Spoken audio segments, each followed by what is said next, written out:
All right, and one last story before we get out of here. All right. Let's talk about our friends, the Millennials. Your friends. I tolerate them. They must be your friends then. Well, apparently Millennials can't make it on their own because they have to move back home. Oh, really? So their sex lives, assuming they're having one, collide when they move back to the house. Okay.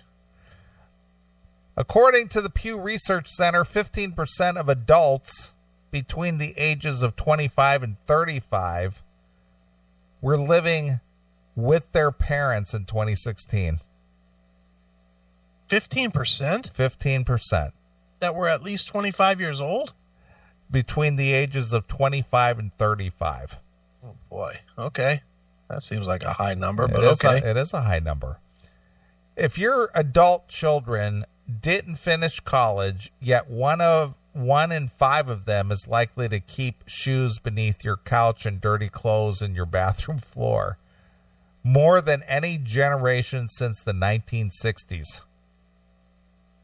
Okay. Not shocking, but okay. Oh, unless you are smug enough to have millennials that move out, just wait. The average stay for adults who boomerang back home is 3 years. Really? 3 years. How about that? So 7 years after I got my divorce and a second chance to be the queen of my own castle, I have yet to live alone. Instead, I've had a combination of sons, daughters, boyfriends, girlfriends, fiancés, spouses, and grandchildren living with me. Ugh, that sounds terrible. Oh, and did I mention that I've added full-time caregiving to my elderly parents in my home to the mix? Oh, this poor lady. This poor woman. Honestly, this isn't a kvetch, Kvetch. Kvetch, yeah. Yeah, kvetch. Right. About personal space. Mm-hmm. I've come to grips with losing the generous amount of privacy that Americans require, and I'm getting used to it and seeing the benefits of communal life, where each generation bolsters the other. But what I can't seem to get used to is the way sexuality sloshes over when too many generations share one home. At a time when I'm single and ready to exploit my sexual freedom at last, I'm being smacked in the face by everyone else's sexual lives, and it's depressing. She's mad because she has to watch everybody else getting laid instead of getting smacked in that face with her own fucking dick. Right. Mm-hmm. I see. Everybody wants some, and I want some too. So why doesn't she just get some and fuck in the same house? What, does she got to fuck in the living room? Doesn't have a door? I mean, honestly, this sounds a little weak to me. Yeah. I mean, look, you got so... At this point, they're adults, right? It's her adult parents, and it's her adult kids. Yes. So everybody knows that she wants and is taking a dick. So why is that a problem? Just fuck. Go out, date, suck his cock, bring him home, whatever. Who cares? When I recently had my rules about sex and live-in love interests with my kids... All right, that's automatically, she's already wrong. You cannot tell adults that they can stay with you and then castigate a bunch of fucking child rules on the kid. Right. You can't do that. That's never going to work. It's just going to create animosity, and they're never going to honor it. Just fucking, the rules are this. Either pay fucking rent or get the fuck out. That's it. I agree. And if you pay rent, then you can do whatever you want. Don't eat my last fucking hamburger. You know, the fuck, she's still trying to mom is what she's trying to do. True. That's her problem. She's still trying to mom instead of it. Look, Lord knows, once we get done with this cancer nonsense, I mean, that extends my one son, but he works with me and we work out of the house, so that he's kind of still here. But the rule has always been by 25, beat it. That's always been the rule. I'll extend it a little because of we had to take a year off, because of this fucking nonsense. But in the end, the last of my tribe will be out of here in fucking short time. And if he chooses to stay, he'll pay rent, and there will be no rules. If he brings back some whore and wants to bang her, that's on him. Close your fucking door. It's a little bit different, though, when it's a guy palace. No, it's not any different. It's not any different. You know where it would be exactly the same? If every time he came in, I was like, oh, well, what would you like for dinner, son? What would you like? No. I run around, I chase ass, I bring it here sometimes. When Amy came here over the fucking holiday, I moved him the fuck out. I told him, go stay with your sister or something else because I'm going to be fucking. And that's honestly what I said in those terms. Beat it. That's what happened. That's how it works. You can't mom them anymore. You gotta be fucking an adult. You can't. Okay, son, let's discuss. I'm going to be doing some sex, and you can't do that. Right. You just have to be like, I'm going to be throwing some dick into this chick, and she's going to be moaning. Well, let me ask you a question. Sure. If you were still with your ex-wife. All right, stop right there. Do we really have to torture me this late in the show? Well, I'm just asking the question. Okay, go ahead. If you and your ex were still together, mm-hmm. and your son wanted to bring a whore home, yeah, how would that? She would never go for it. But see, look, I will tell some stories here. I'll tell a story here. Okay. My daughter, I'm going to tap dance around this one. My daughter was 19, and there were certain rules that were laid down. She was paying rent to stay here. Okay. Okay, because we had given her an option of if she went to college and was enrolled in college, full load, she could stay here. Right. But she chose not to do that.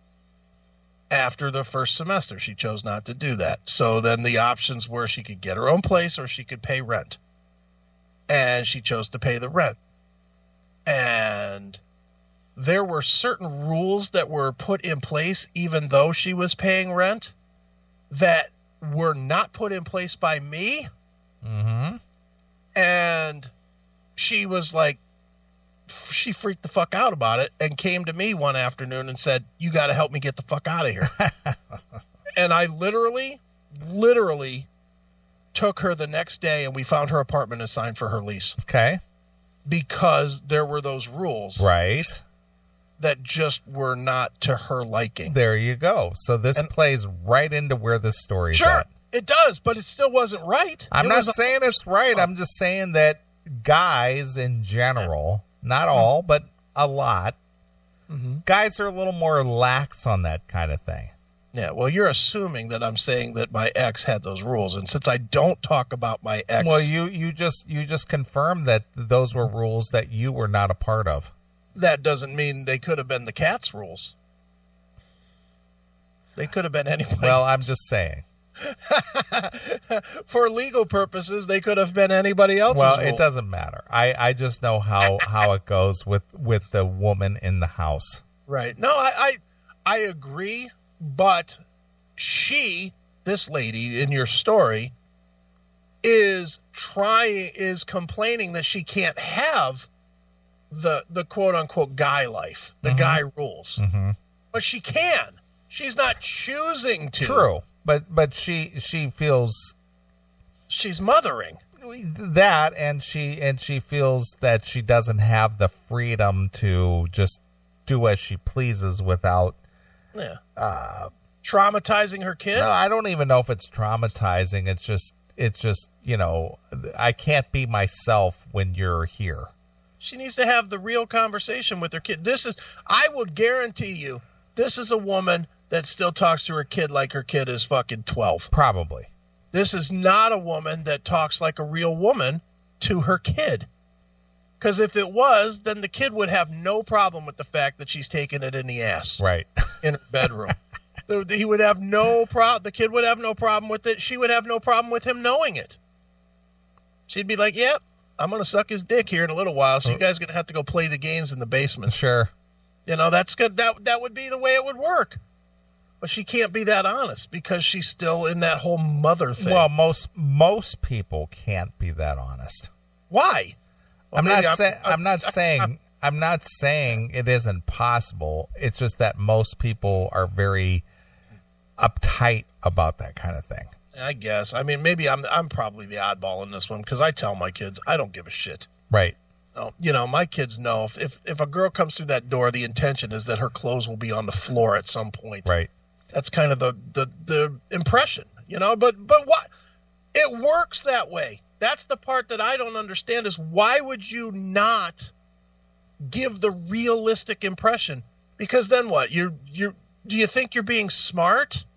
Do you think your kids don't know? They know. Do you think they're horrified that you're fucking around or whatever? I don't know. I never understand why people.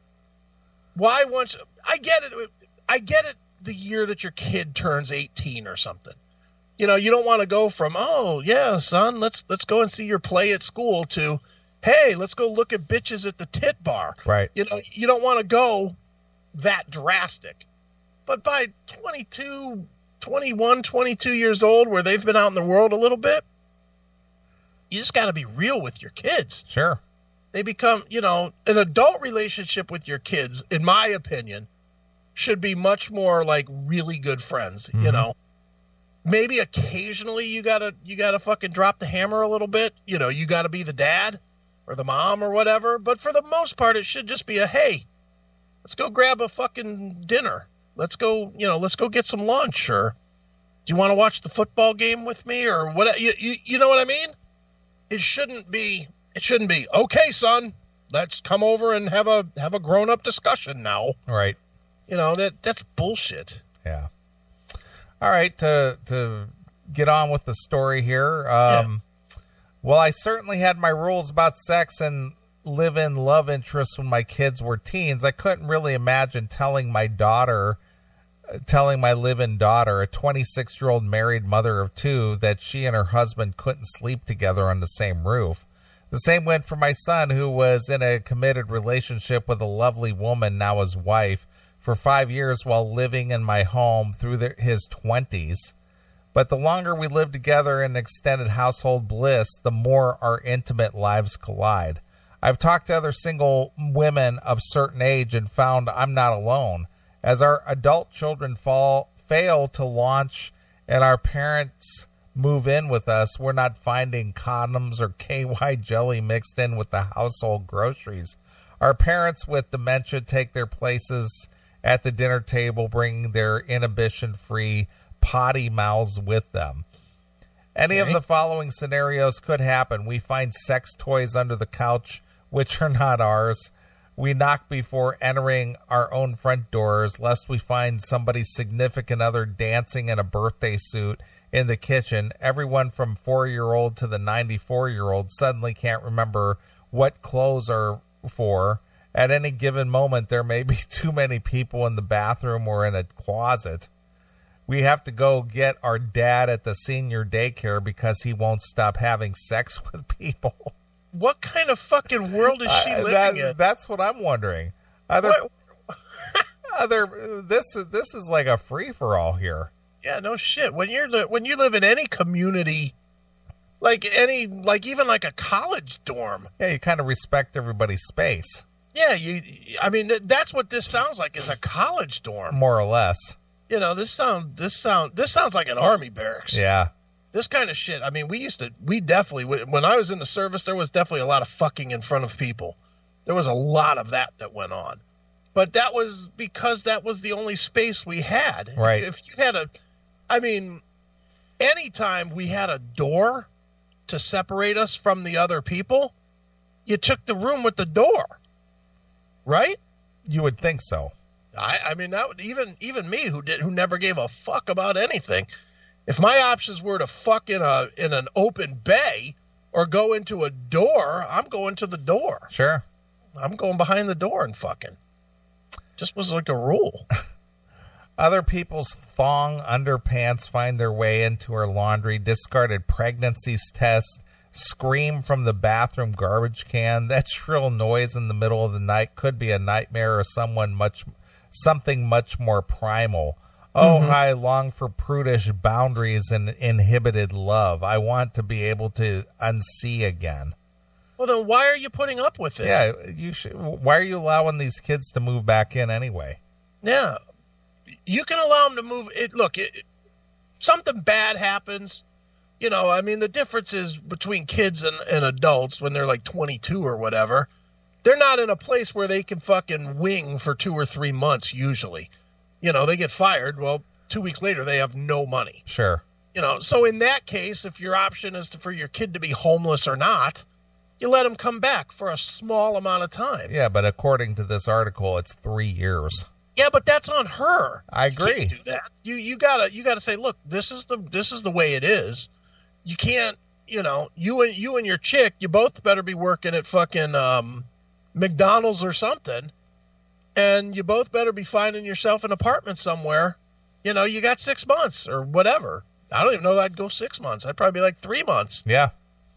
Get your feet under you. Get a little bit of money so that you go get a job. Save up your money so that you have a first and a last and get the fuck out of here. She's an enabler. She's enabling this shit. Now she's pissed because she enabled it. That I'm going to agree with that. That's her problem. This is all her problem. Yep. The other day I walked my 83-year-old mom to the mailbox, which she checks obsessively, even though she never gets any mail. Just as we go outside, the mailman drives up. He says, "Hello, ladies," he said cheerfully. We grinned as he handed my mom the mail, waving at him as she drove away. She leaned and whispered to me, "You see that man right there? I used to go out with him." "Really, Mom?" The guy wasn't a day over 40. I know because I was checking him out. Even my grandchildren are in on the action. The other day, my 4-year-old grandson asked me if I had a hoo-ha, and I told him no, I had a vagina. Oh, my God. "What do you have?" I asked him back. "What do you have?" I asked him back. He looked confused and then a little sad. "A little green bean," he mumbled. I don't bother to correct him. If he stays around us long enough, he'll figure it out. So blah, blah, blah. And that's it. Yeah. Well, the parents thing is unfortunate. Yeah. I mean, that I do feel bad for her. Sure. Because there's really nothing that she can do about that. She's doing the right thing with the parents. You gotta, your parents are in need after they raised you. You gotta fucking do the favor. You gotta do the favor back. Sure. But her kids, that's a whole nother thing. You gotta give them 3 months, tell them to get the fuck on. Move it out. She got way too many people in that house. I don't care how big the house is. What, she got 8 people there? Yeah, apparently. Jesus Christ. And how about this? Anytime anybody fucking uses a dildo, why is it in the fucking living room in the first place? What? In a house that has community, community values, why are you bringing sex toys in the living room? Yeah. Guess what? When you have a house with community properties, you don't get to fuck in your kitchen. You don't get to fuck in your living room. You get to fuck in your bedroom with the door closed. That's what you get. That's not good enough for you. Take a hotel. Go get a hotel room or something. She's just a mother that's used to being walked on. That's my take from her. She's just used to being walked on. Well, and she's being walked on right now. True. And I can I can vouch for that in my own personal life that we discussed this a week ago about if I went to go visit, say, with my dad and I stayed there a night or two, yeah, I certainly wouldn't, and say if I took a significant other with me or whatever. Sure. That kind of shenanigans would never go on because I just out of respect, because I know what the expectation is, even though I'm a 53-year-old guy, mm-hmm. I would never breach that expectation. I mean, you and your chick wouldn't be rolling fucking dildos underneath the couch in the living room? Afraid not. You don't think that would happen? No. Your dad wouldn't pick it up and go, oh, whose toy is this one? Who does this belong to? Yeah, whose hoo-ha has this been in? Right. No, that ain't happening. Yeah, she's just a doormat. I agree. That's why 3 years later, her kid is fucking still living in her house, fucking his girlfriend or his wife, with no fucking even thought of moving out. Sure. Jeez, lame. I agree. All right, well, that's going to wrap up another edition of the Classic Metal Show. All right. I got you fired up early tonight. Yeah, this was a quick show tonight. It was a very fast show.